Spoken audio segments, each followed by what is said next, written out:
Breakfast করে চলে এসেছি বাইরে, একদম চেয়ার নিয়ে বসে পড়েছি রোদে রোদ পোয়াতে। শীতের রোদ পোয়াতে পোয়াতে পুচু সোনাকে একটুখানি কমলা লেবু ছাড়িয়ে দিচ্ছে, কমলা লেবু খাচ্ছে। ওকে তো কমলা লেবু খেতে ভীষণ ভালোবাসে। দাদুন কি খাচ্ছ তুমি? বলো, তুমি বলো বলো কি খাচ্ছ তুমি? তুমি অরেঞ্জ খাচ্ছ? ওরে বাবা, আর তুই বলো, আরেকবার বলে দাও, আরেকবার বলে দাও,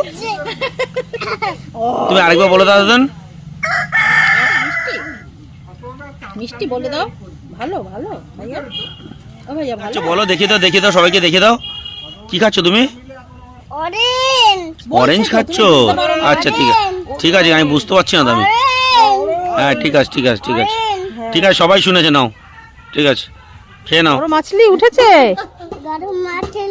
হ্যাঁ এই যে, না না না, তোমার নাতি নাতবউ পছন্দ করে ফেলেছে এখন থেকে। নাম আবার নিশা নাকি? ওই যে হাতে ফোন, ওই দেখ।